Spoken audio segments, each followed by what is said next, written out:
A Roman soldier who had crucified hundreds of men looked at the body of Jesus and said out loud the one thing a pagan military officer should never say. Truly, this man was the Son of God. And to understand why an officer of the empire shattered all his military discipline in a single sentence, you have to reconstruct the 6 hours he lived that day, hour by hour, detail by detail. Because what happened between dawn and the death of Jesus does not appear complete in any sermon. And when you assemble it from the 4 Gospels and from Roman sources almost nobody reads, you discover that sentence was not a reaction, it was a surrender. And that soldier, after coming down from Golgotha that afternoon, was no longer the same person who had climbed up that morning. Night is falling over Jerusalem. A man is walking down the path of Golgotha with trembling hands. He is not a common soldier. He is a centurion of the Roman army, an officer of the most powerful empire of the known world. And his hands, which have held the sword in battles against Gauls, against Germans, against rebels in every corner of the frontier, those hands now cannot stay still. It never happened to him before. His pulse did not tremble when he executed his first prisoner at 19 years old. It did not tremble when he stood before Pontius Pilate that very morning to receive the orders of the day. It did not tremble when he drove the patibulum into the vertical beams 6 hours ago with his own iron mallet. But now, descending the dry slope of Golgotha while the sky shifts from red to purple, this man trained to feel no fear, formed in the most brutal discipline of the ancient world, has to press his fists against his ribs to make his hands stop moving on their own. We are going to enter that day, but not the way most places tell it. We are going to enter through the side door, through the details nobody looks at, through the moments that pass unnoticed between 2 famous verses, because there, in those gaps, is the real story of how a Roman soldier breaks, and of how the first confession of faith from a pagan in front of the cross is born. It is before dawn in Jerusalem. The sun has not yet risen when the centurion opens his eyes on his cot inside the Antonia fortress, the Roman barracks leaning against the northern wall of the temple. The fortress always smells the same: burned oil from the lamps, tanned leather from the straps, the dried sweat of 100 men sleeping packed together. He gets up. He splashes water on his face from a clay bowl. He eats pulse, that wheat porridge cooked with salt and oil that was the basic breakfast of the Roman soldier for centuries. Pliny the Elder, in his Natural History, said that for more than 300 years, the Romans ate practically nothing else. Cato the Censor included the recipe in his treatise on agriculture called De Agricultura. It is not special food. It is what soldiers eat when they are about to spend a long day on their feet. And this is going to be a long day. Before the first ray of sun touches the gold of the temple, the centurion already has the order signed by the procurator. 3 condemned men, 3 crosses, the center one reserved for a Jewish agitator that the Sanhedrin handed over that very night, a certain Jesus of Nazareth. The other 2 for 2 common bandits, Listai in Greek, men who had probably robbed travelers on the roads of Galilee. For the centurion, the order is nothing out of the ordinary. Maybe this is already the 10th crucifixion he has commanded, maybe the 50th. Crucifixion was a standardized method of execution in the empire. Cicero himself wrote that it was the worst of all deaths, summum supplicium in Latin, the supreme penalty. But precisely because it was so brutal, it was the method chosen for rebel slaves, political subversives and bandits. A message hung in public view for hours. The centurion does not know who Jesus is. He has no reason to know. It is work. It is protocol. It is the execution of a sentence signed by the representative of Rome. What he does not know that early morning, while he ties the straps of his military sandals and checks the edge of the gladius on his belt, is that the decision he is about to witness in the praetorium in the next 2 hours is going to be the strangest decision of his entire career. And it is going to start dismantling him before he even leaves the building. If you made it this far, hit like on the video. What comes next completely changes the image we have of the Centurion, because most people assume that only at the end of the day did something break in him. The truth is that the crack started hours earlier, in the Praetorium, and it started with a sentence Pilate said out loud that no one knew how to process. The sun has not yet finished rising when the Centurion is standing at attention in the courtyard of the Praetorium, waiting for the procurator to finish with the prisoner. The prisoner is that Jesus. They brought him from the Sanhedrin in the dead of night, past midnight. They flogged him with the Roman flagrum, that whip of leather strips with pieces of bone and lead at the tips that tore flesh in strips. The flogging before crucifixion was standard. Again, nothing new for the Centurion. He has seen it hundreds of times. But then Pilate does something that is not standard. Pilate brings the prisoner out to a balcony. He is covered in blood. He is wearing a crown made of thorns, possibly from a regional shrub like Ziziphus spina Christi, identified by ancient Christian tradition as one of the plants with long, hard thorns compatible with the account. They put an old military cloak over him, mimicking a royal robe. And the soldiers had spit on him and struck him on the head with a reed. All of that is mockery, cruel mockery. But it is also protocol of humiliation toward the rebel before killing him. The Centurion has seen it. What he has not seen is what Pilate says next. The Roman procurator proclaims it in Latin, 2 words that Christian tradition would repeat for 2,000 years afterward. Ecce homo. Behold the man. Pilate says it in front of a crowd screaming for his death. But the sentence is not one of condemnation. It is almost a question, as if Pilate, knowing Roman psychology, was trying to make the crowd feel pity. Look at him. He is destroyed. He is a man. What more do you want? The Centurion listens, and he also hears the roar that follows. Crucify him. Crucify him. Crucify him. Pilate asks why. He asks what the crime is. And the answer that comes from the high priest and the crowd, according to the Gospel of John, is staggering. We have a law, and according to our law, he must die because he made himself the Son of God. Son of God. That sentence the Centurion stores away without meaning to, in some corner of his military memory, without knowing that in 6 hours, he himself is going to pronounce it in an absolutely different context. But there is still one more act in the Praetorium that the Centurion is going to carry with him all day. Pilate asks for a basin of water. A servant brings it. The procurator, in front of everyone, washes his hands and says some words that Matthew chapter 27 verse 24 records. I am innocent of the blood of this just man. See ye to it.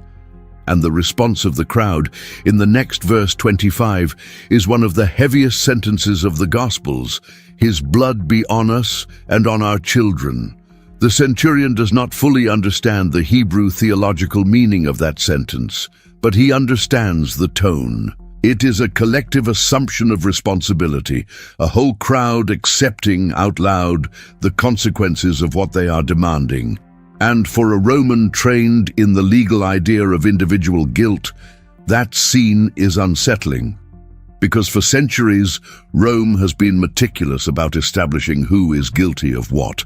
And here, instead, an entire crowd is agreeing to carry the guilt together.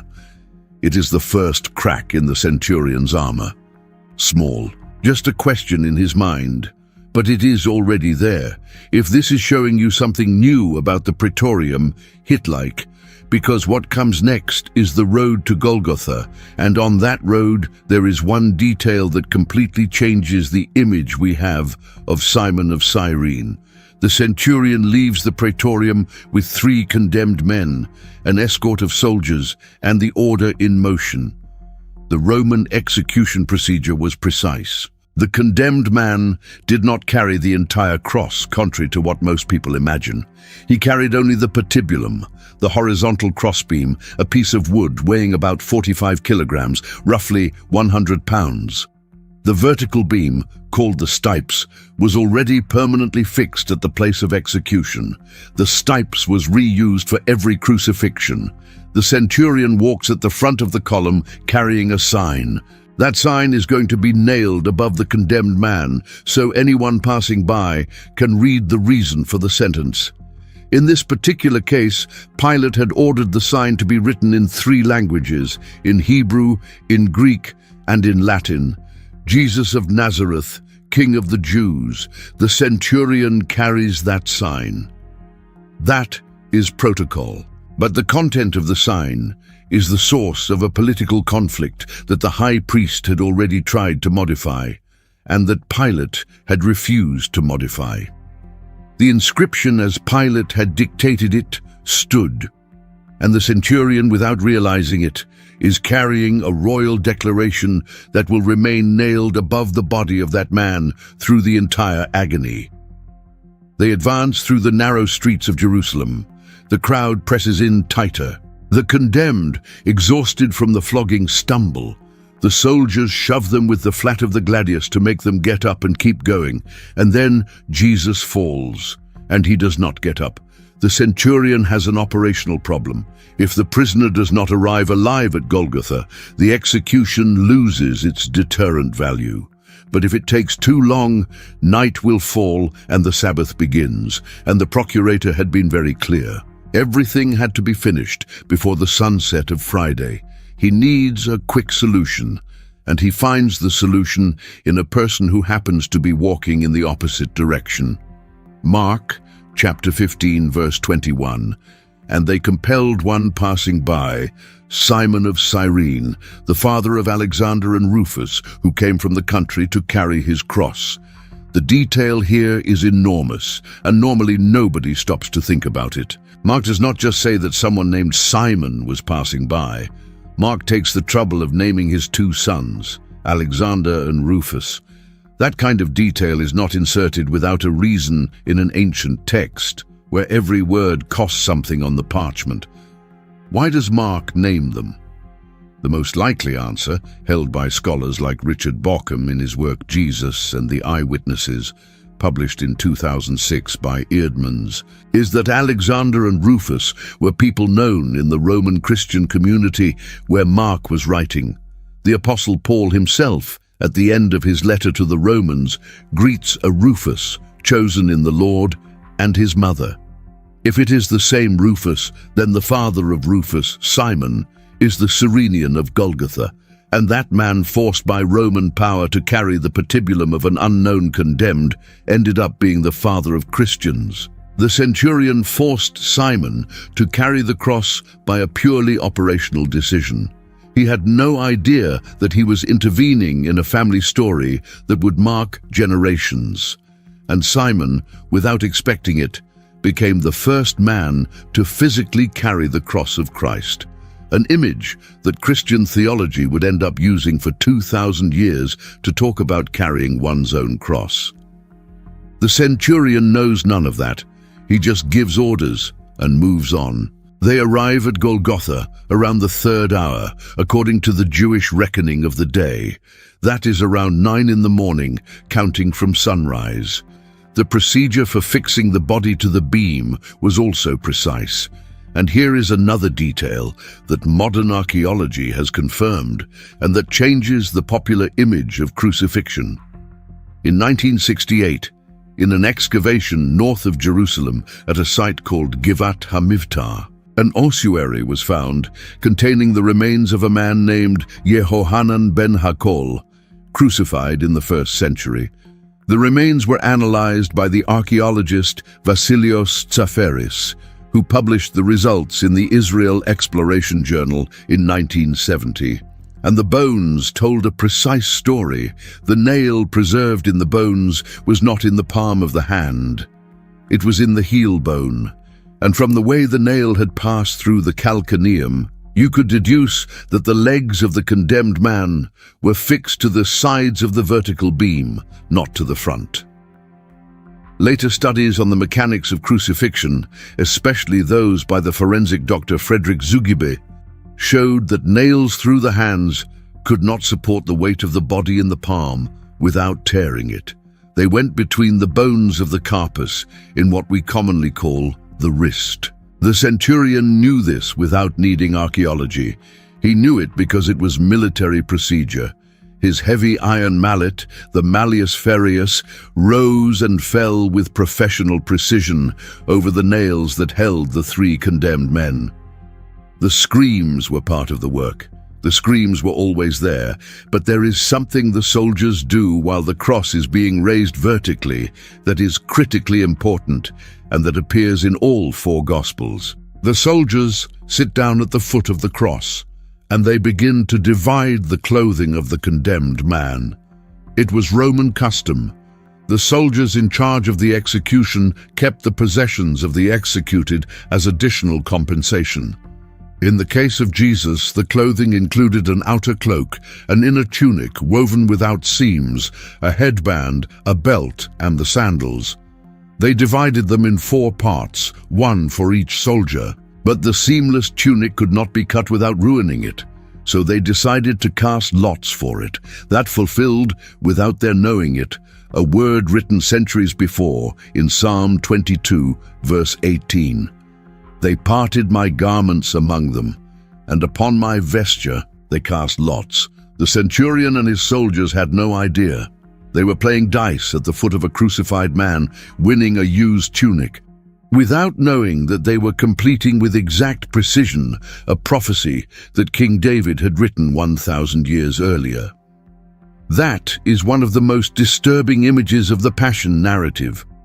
Professional soldiers playing next to death, completely oblivious to the cosmic dimension of what their fingers were doing with those small carved bones. The centurion watches standing up. He does not participate in the game. His rank is above that. But he sees and he registers. And then he hears something that does not fit any category he knows. If you have made it this far, sharing this moment with the centurion, hit like. Because what comes next, what the centurion hears from the central cross, is what is going to professionally destabilize him for the first time in his career. The centurion has witnessed dozens of crucifixions, and in all of them, without exception, the condemned man screams. But he does not scream just anything. He screams curses. This is not intuition. It is what Greco-Roman authors described as typical of crucifixion. The crucified spent their last hours, according to ancient sources, hurling curses against the magistrates who had condemned them, against the soldiers who had nailed them, against the empire that was killing them. Cicero himself, in his speech known as In Verrem, called crucifixion the cruelest and most shameful penalty, and described how the men sentenced to that suffering screamed until the end. It was expected. It was the last act of a man with nothing to lose, and the soldiers accepted it as background noise of the trade. The centurion is used to that noise. That day, at the foot of the central cross, the noise does not come. Something else comes. Luke chapter 23, verse 34, records the words that come out of the mouth of the central condemned man while the soldiers are still dividing his clothing. Father, forgive them, for they know not what they do. The centurion hears those words, and his military brain searches for somewhere to fit them. There is no such place. In all his Roman training, in all his years of service, he had never heard a crucified man ask forgiveness for those crucifying him. It is an anomaly. The centurion is not a theologian. He does not know the Psalms. He does not know the prophecies of Isaiah. But he is a soldier. And soldiers know how to recognize when something is outside the pattern, when an enemy formation moves in an unexpected way, when a horse behaves differently, when a scream does not sound the way it should sound, and that scream, that sentence asking forgiveness, did not sound the way it should sound. The crack widens, and then the centurion turns his head toward the other two crucified men, because at least they are doing what is expected. One of the criminals hanging next to him insulted him, saying, "Are you not the Christ? Save yourself and us." That fits. That is normal. A condemned man hurling bitter mockery to the very last second. But then the other criminal says something that is also an anomaly. The second crucified man rebuked the first, saying, "Do you not even fear God, since you are under the same condemnation?" And then, turning to the central condemned man, he asks for something no condemned man had ever asked of another condemned man in the centurion's presence. "Remember me when you come into your kingdom. Remember me when you come into your kingdom." The centurion, standing a few meters from the three crosses, cannot fully understand the sentence, but understands the logic perfectly. A man nailed to a cross is asking another man nailed to a cross to remember him in a future kingdom, as if the central condemned man were going to have a kingdom, as if the death they are dying were not the end. And the response that comes from the central condemned man is, in Roman military terms, completely irrational. "Truly I tell you, today you will be with me in paradise." The centurion has heard men promise things in their final moments. He has heard the dying promise revenge, promise curses, promise to come back as ghosts, but he had never heard a crucified man promise paradise to another crucified man, and promise it with the calm of someone who has the authority to do so. The crack becomes a fracture, and then around midday, the sky changes. Matthew, Mark, and Luke, the three synoptic evangelists, record the same phenomenon with the same essential words. Darkness came over all the land from the 6th hour to the 9th hour.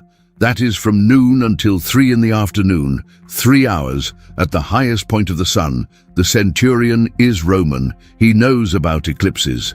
Thales of Miletus, the Greek philosopher who lived in the 6th century before Christ, correctly predicted a solar eclipse in the year 585 before Christ, according to Herodotus. The astronomers of the ancient world, especially the Babylonians and the Greeks, could predict eclipses with reasonable precision. It was known science. But a solar eclipse is physically impossible when there is a full moon. And the Jewish Passover, by definition of the Jewish lunar calendar, always falls on a full moon.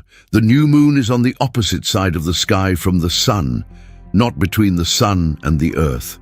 There can be no solar eclipse. The centurion does not need to know the details of the Jewish calendar to feel that something is wrong.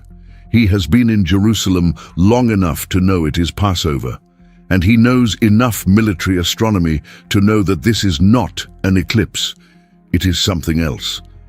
The darkness falls over Golgotha like a cloak. 3 hours. The torches that are normally lit at night are lit in the middle of the day. The birds, which at midday should be active, fall silent. Some later pagan chronicles, like those of the historian Thallus from the 1st century, quoted later by Sextus Julius Africanus in the 3rd century, tried to explain the darkness as an eclipse. But the astronomical explanation did not work with the date.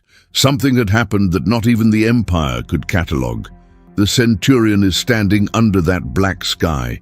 He has been there maybe an hour, maybe 2, in that darkness. His soldiers are also silent. What had been routine work has become something else. The temperature has dropped. The condemned have stopped speaking.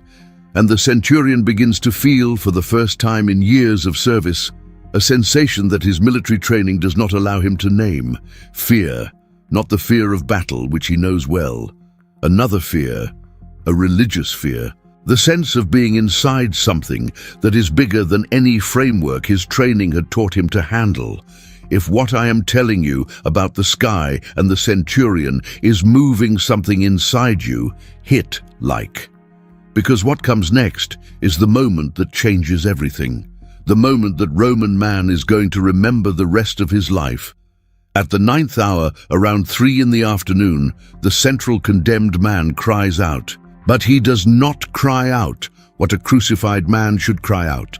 Mark chapter 15 verse 34 records the cry in Aramaic, Eloi, Eloi, lema sabachthani, which translates, my God, why have you forsaken me? It is the first line of Psalm 22. A psalm written by David 1,000 years earlier, a psalm that any observant Jew knew completely by heart. But the centurion is not Jewish. He does not know the psalm. He only hears the cry in a language he does not quite understand. What he does register is the force of the cry. Here comes the clinical detail that is normally overlooked. The centurion knows how the crucified die. He has seen it hundreds of times. They die slowly. They die from progressive asphyxiation because the position of the arms prevents them from properly expanding the chest cavity. Each breath requires pushing the body up by leaning on the nailed feet, and that requires an effort that the muscles lose with the hours. They die exhausted.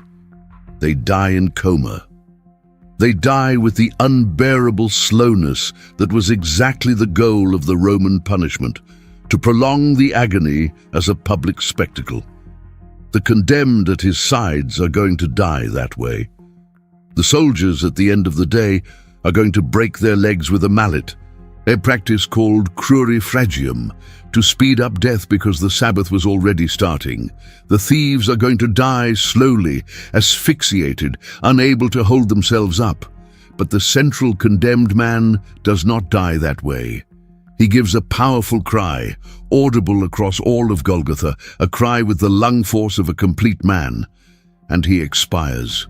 Mark chapter 15, verse 37. But Jesus with a loud voice gave up the spirit. A loud voice. Phonon megalon in Greek, not the last weak rattle of a man asphyxiated, a complete cry, and then immediately he expired. For the centurion, that is medically impossible. A crucified man who had been on the cross for 6 hours should not have the strength to cry out like that. And if for some reason he still had strength, he should not die in the next instant. That is not how the crucified die. That is how someone dies who decides to die. It is as if the condemned man had chosen the moment of his last breath, and in that moment, according to the synoptics, the earth shook. Matthew chapter 27 verse 51 describes it. The earth quaked and the rocks were split. The centurion is standing on the slope of Golgotha when the ground moves under his feet. The stones of the hill, that limestone typical of Judea, crack open. Some larger rocks split in two with a dry sound. The central cross shakes, and at the same time the darkness begins to dissolve. The light of the sun returns. The centurion turns his head toward the body of the central condemned man, and for the first time all day, he really looks at that man. Mark, the gospel traditionally associated with Peter and written with a Roman audience in mind, records a very precise word to describe the position of the centurion at this instant. Chapter 15, verse 39, and the centurion who stood facing him, seeing that he had cried out and breathed his last in this way, said, Truly, this man was the Son of God, stood facing him, not behind, not to the side, not watching from far away, facing him, a few meters from the body, close enough to have seen his eyes before the last cry, close enough to have heard the labored breathing during the hours, close enough to have seen the wound in his side that would come shortly after. And from that position, after processing for 6 hours all the accumulated anomalies, after hearing forgiveness instead of curses, after seeing the promise of paradise between two crucified men, after standing 3 hours under an impossible black sky, after feeling the earth move at the exact moment of the last breath, the centurion does something no Roman soldier had ever done at the foot of a Roman cross. He makes a theological declaration. Truly this man was the Son of God. And here is a detail of the Greek language worth mentioning, without changing the weight of what he said. The Greek phrase in Mark is huios theou, without the definite article. Some commentators have debated for centuries whether the centurion meant a son of a god, in the generic Roman sense, the way they said the emperors were divi filii, sons of divinity, or whether he meant the son of the one true God, in the full Christian sense. But the answer that matters is the one Mark gave by placing the sentence in his gospel. Mark opens, in chapter 1, verse 1, with this exact phrase, "the beginning of the gospel of Jesus Christ, the Son of God." That is the first line of his book. And the last time in the Gospel of Mark, a human being says that same phrase is this one, at Golgotha, in the mouth of a pagan Roman soldier. Up to that moment, no one had called Jesus that in that gospel. Not the apostles, not the disciples. It had only come from the voice of heaven at the baptism, and from the voice of heaven again at the transfiguration, and from the demons who recognized Jesus but whom Jesus silenced. Mark constructed his entire gospel so that the first human confession of the divinity of Christ would come, not from a pious Jew, not from a repentant Pharisee, not from an apostle who finally understood, but from a Roman, a pagan, an officer of the empire who had been actively involved in the execution. The centurion fulfilled, without knowing it, the structural promise of an entire book. And Luke, in his gospel, adds another dimension to the words of the centurion. He says that he also said, "Truly this man was righteous." It is not a contradiction with Mark. It is an additional layer. The centurion at different moments of the process said different things. Or he said several sentences in a row, and each evangelist preserved the one that interested him most theologically. Luke, writing for a wider audience, preferred to underline that the centurion declared the legal innocence of the condemned man, an innocence that the Roman procurator had failed to protect, an innocence that the Sanhedrin had refused to recognize, an innocence that comes to light, finally, from the mouth of the military officer who had signed the execution. It is total irony. And it is exactly the kind of irony only God can orchestrate in human history. The centurion comes down from Golgotha as evening begins to fall. The body of the central condemned man had been taken down from the cross by two notable men, Joseph of Arimathea, a member of the Sanhedrin, and Nicodemus, another discreet member of the same council. The centurion had received an order from Pilate to hand over the body to Joseph. That is another unusual detail. Normally, the crucified were buried in anonymous mass graves or left on the cross as a spectacle. Here, instead, there was an accepted request for a dignified burial. The centurion carries out the order. He verifies with his own eyes that the man is dead. He allows him to be taken down, and when his shift ends, he too comes down from the hill. The Bible does not tell us what happened next with that centurion. There are Christian traditions, not biblical, that gave him a name. The first time he appears called Longinus is in an apocryphal text from the 4th century called the Gospel of Nicodemus, also known as the Acts of Pilate. And much later, in the 13th century, the golden legend of Jacobus de Voragine picked up that tradition and expanded it, telling that the centurion converted, became an evangelist, and died as a martyr in Cappadocia. But the Bible says nothing of that. The Bible says only what he said. The Bible preserves his sentence and stays silent about the rest. And that, it seems to me, is theologically intentional. Because if the Bible had given his name, it would have turned him into a specific person, someone distant, someone historical, someone with a closed biography. But by not giving him a name, Mark and Matthew and Luke left that character open. They left his face blank. They left the space so that any pagan reader, any Roman of the 1st century receiving the gospel, any contemporary reader of any century could recognize himself in that centurion. The centurion has no name because the name is supplied by the reader. And that brings me to a modern scene that I hope helps you see it. There are people who have been going to church for years. They know the verses. They know the hymns by heart. They can recite the names of the 12 apostles. They have participated in 1,000 Bible studies. And yet there is something they never quite surrender. Something that stays on the Roman side, on the side of the one who watches but does not yield. And right next to them, in the back row of the church, there is someone who came for the first time, someone who barely understands why they are even there, someone who came dragged by a crisis, by a question, by a pain. An outsider, a spiritual Roman, and that outsider, without understanding the verses, without knowing the hymns, without naming the apostles, that outsider sometimes sees something that the insiders stopped seeing years ago. They see the man on the cross, and they surrender something that those who have been there for years still have not surrendered. That is the scene of the centurion repeated today. It is the pagan who confesses before the religious one. It is the one who was outside who walks in first. And the hard lesson of the Gospel of Mark is that confession does not depend on religious pedigree. It depends on having an open heart at the exact moment when the sky goes dark and the earth shakes. Some religious people spend their entire lives with closed hearts beside a crucified God, and some pagans open theirs in a single afternoon. The centurion coming down from Golgotha has trembling hands. We saw that image at the beginning of the video, a man descending a dry path while the sky shifts from red to purple. Now we know why.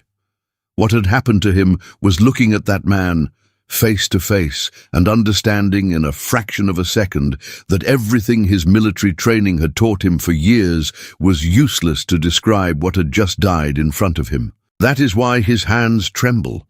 It is not the fear of battle. It is something new. It is what happens to a human being when truth finds him before he is ready to be found. And the final detail, the one that closes this whole story and that the Bible leaves for you to complete yourself, is that the centurion was never the same again. The sentence he said was not an observation. It was a surrender.